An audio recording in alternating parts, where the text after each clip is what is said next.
MBBS 200 degree हाथ में है पर जेब खाली है। देश के 40% युवा बेरोजगार क्यों हैं? एक तरफ हम ईरान को दवाइयां भेज रहे हैं तो दूसरी तरफ दिल्ली के उत्तम नगर में नफरत की दवा पिलाई जा रही है दोस्तों। और गजब देखिए, अश्लीलता पर लेक्चर देने के लिए सरकार ने किन दिग्गजों को भेजा है। आज के 4 मिनट में सत्ता के अहंकार और जनता की बेबसी का पूरा कच्चा छिट्टा खोलेंगे। अब तक की 12 बड़ी खबरें लेकर आपके सामने आया हूं दोस्तों। अजीम प्रेमजी यूनिवर्सिटी की state of working India 2026 report ने सरकार के दावों की हवा निकाल दी है। रिपोर्ट्स कहती हैं कि 15 से 25 साल के 40% युवा बेरोजगार हैं। 6.3 करोड़ ग्रेजुएट्स में से 1.1 करोड़ दर दर की ठोकरें खा रहे हैं। हर साल 50 लाख नए ग्रेजुएट्स निकलते हैं पर नौकरियां सिर्फ 28 लाख को मिलती है। विडंबना देखिए, देश की जनता गैस की किल्लत में लाइनों में लगी है, दम तोड़ रही है और हमारे प्रधान सेवक असम की चुनावी रैलियां और बैठकों में व्यस्त हैं। जब राजा प्रधानमंत्री के बजाय चुनाव मंत्री बन जाए तो 36 करोड़ युवाओं का भविष्य भगवान भरोसे ही रहता है दोस्तों।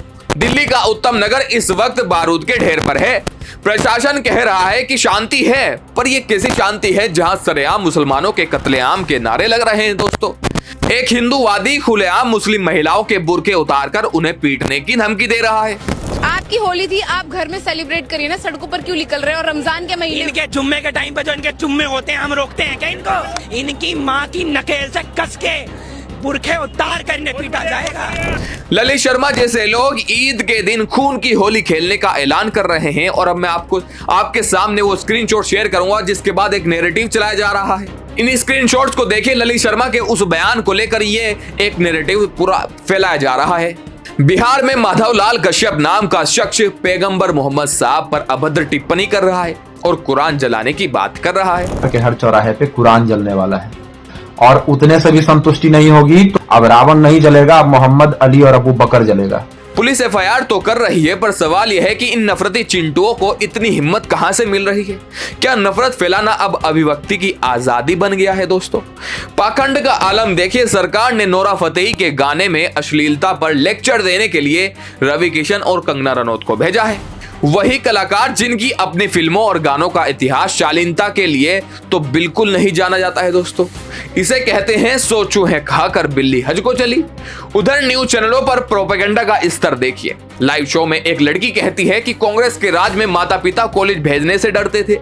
कांग्रेस प्रवक्ता आलोक शर्मा ने एक ही झटके में पोल खोल दी कि बिहार में 35 साल से कांग्रेस है ही नहीं। मैं बिहार से हूँ, हमारे यहाँ पे लड़कियों को पढ़ाना बहुत बड़ी बात हो जाती थी। पहले बोलते थे कांग्रेस के टाइम पे तो बाहर, घर से बाहर भेजने में भी हमें डर लगता है। बिहार में हमारी सरकार 35 साल से नहीं है कांग्रेस की, 20 साल से बीजेपी की सरकार है। यानी मैडम उस वक्त पैदा भी नहीं हुई थी।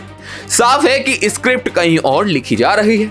उत्तर प्रदेश के मिर्जापुर में करोड़ों की सड़क बनी पर ठेकेदार और इंजीनियर इतने प्रतिभाशाली निकले कि 20 सड़क पर खड़े सरकारी हेडपंप को ही हटाना भूल गए दोस्तों। अब ये हेडपंप लोगों के लिए मौत का सामान बना हुआ है। मुरादाबाद में पुलिस का अलग ही जलवा चल रहा है दोस्तों। एक पुलिसकर्मी सड़क पर वीडियो बना रही महिला का मोबाइल छीनते और धक्का मुक्की करते कैमरे में कैद हुआ।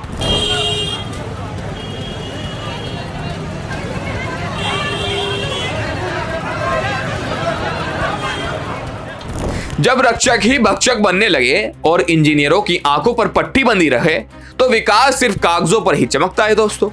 इन सब के बीच एक अच्छी खबर यह है, भारत ने युद्धग्रस्त ईरान को कई टन मेडिकल सहायता भेजी है। ईरान सरकार ने भारत की इस इंसानियत के लिए शुक्रिया अदा किया है। काश जिस इंसानियत और मदद का हाथ हम सरहदों के पार बढ़ा रहे हैं वही मरहम हम अपने ही देश के बेरोजगार युवाओं और डरे हुए अल्पसंख्यकों के जख्मों पर भी लगा पाते। क्या आपको लगता है कि बेरोजगारी के इस आंकड़े के बाद भी सरकार का ध्यान सिर्फ चुनावों पर होना चाहिए? और क्या नफरत फैलाने वालों पर कड़ी कार्रवाई होगी या फिर FIR का खेल चलता रहेगा? कमेंट्स में अपनी राय जरूर दें। जल्दी लौटूंगा बड़ी बड़ी अपडेट्स के साथ, छोटी छोटी वीडियो के साथ, ताकि आप बोर भी ना हो। जय हिंद।